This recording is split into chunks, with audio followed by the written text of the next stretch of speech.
అయోధ్య జనవరి 22 ఒక మహోన్నతమైన దినం. ఒక మహత్కార్యానికి నాంది పలుకుతున్న దినం. ఇది 500 సంవత్సరాల పోరాటానికి, అనేక మంది ప్రాణత్యాగానికి ఒక దక్కిన ఫలితం. ఈ 500 సంవత్సరాలనేది చాలా సుదీర్ఘమైన కాలమైన కానీ ఆ పోరాటం సాగించి దానికి కోట్లాది మంది విశ్వాసాలకి సాకారంగా 22వ తారీఖు ప్రాణప్రతిష్ఠ జరగబోతోంది. చాలా ప్రతి భారతీయుడు గర్వించదగిన, సంతోషంగా ఒక పండగలాగా చేసుకోవాల్సిన దినం. ఎందుకంటే రాముడు ఒక ఒకళ్ళకి పరిమితమైన దేవుడు కాదు. రాముడు ప్రతి భారతీయుడికి, మన భారతీయ సంస్కృతికి, మన భారతీయ సనాతన ధర్మానికి పట్టుకొమ్మ రాముని జీవితం.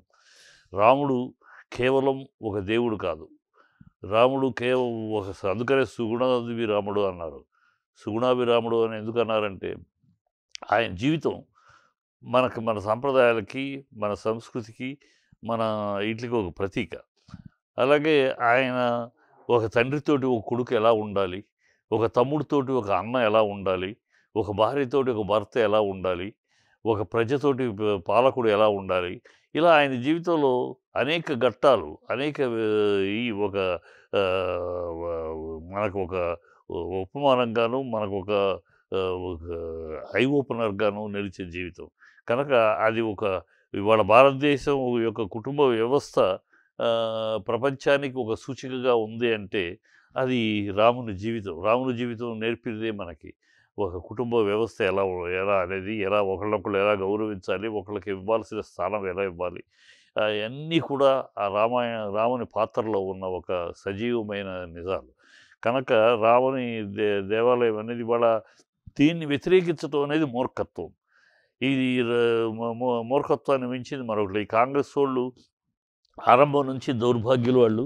ఆరంభం నుంచి అసలు రాముడు లేడనే సోనియా గాంధీ, రాముడు ఒక ఊహాజనితం అన్న సోనియా గాంధీ, రామసేతు లేదు అని డిఎంకే కరుణానిధి, ఇట్లా రకరకాల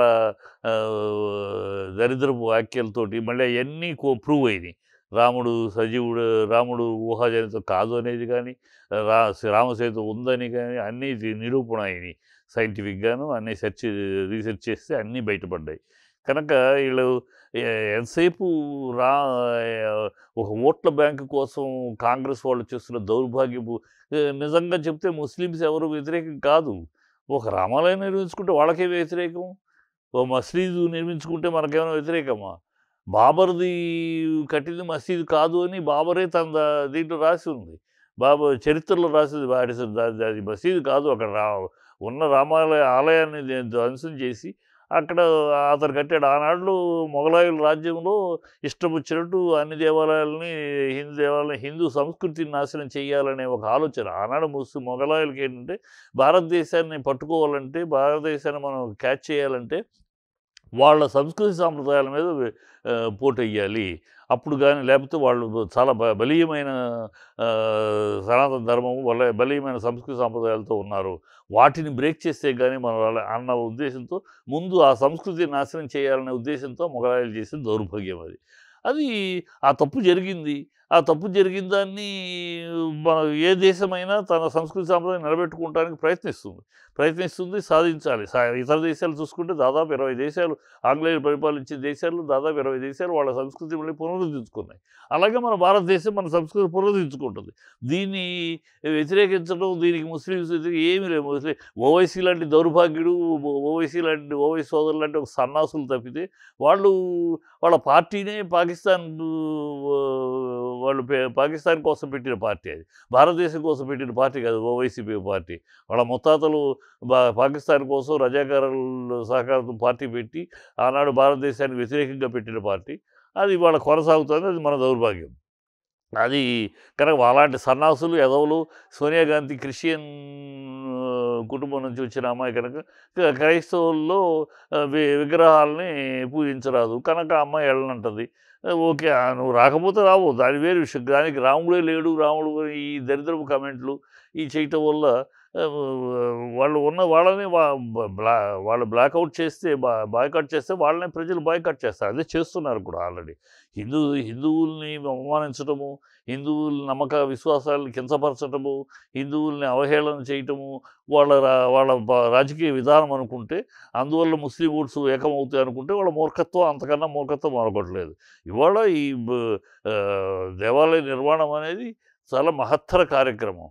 అది ఎన్నాళ్ళ నుంచో వేచి చూస్తున్న ఒక సుదినం అది. ఆ సుదినం జనవరి 22. అందరూ భారతీయులందరూ ఈ గడ్డపై పుట్టిన ప్రతివాడు భారతీయుడు. ఈ భారతీయులందరూ భారతీయుల సనాతన ధర్మాన్ని, భారతీయ సంస్కృతికి పట్టుకొమ్మ అయిన రామాలయ రామ రా రా రామాలయ నిర్మాణాన్ని అందరూ ఆనందంగా ఒక పండగలాగా చేసుకోవాలి. అదే జరుగుతుంది. దేశమంతా అదే జరుగుతుంది. ఈవెన్ ముస్లిమ్స్ కూడా అత్యధిక ముస్లిం 73% ముస్లిమ్స్. మొన్న సెన్సస్ తీసి 73% ముస్లిమ్స్. వాళ్ళు బు బు హ్యాపీగా పాల్గొంటున్నారు. హ్యాపీగా వాళ్ళు ఎంజాయ్ చేస్తారు. వాళ్ళకక్కడ ఇచ్చిన 5 ఎకరాల భూమిలో వాళ్ళు మసీదు కట్టుకుంటానికి ఎవరు అబ్జెక్షన్ లేదు. ఈ లోపల ఓవైసీలు అంటాడు సన్నాసి మాటలు, యువకులంతా ఇది కావాలని లేనిపోని ఒక భయాందోళన సృష్టించడం ప్రజల్లో. అంతకుముందు ఒక కాంగ్రెస్ నాయకుడు మరొకడు ట్రైన్స్ జాగ్రత్త, మీరు ట్రైన్స్ వెళ్ళేటప్పుడు అయోధ్యకి వెళ్ళేటప్పుడు జాగ్రత్త అని ముస్లిమ్స్ ఇవన్నీ దౌర్భాగ్యపు ఫియర్ మాంగరింగ్, భయాందోళన సృష్టించడానికి చేసే దౌర్భాగ్యపు రాజకీయ నీచ నికృష్ట భ్రష్ట క్రీడ ఈ కాంగ్రీయులు, కమ్యూనిస్టులు ఈ దేశానికి పట్టిన చీడ.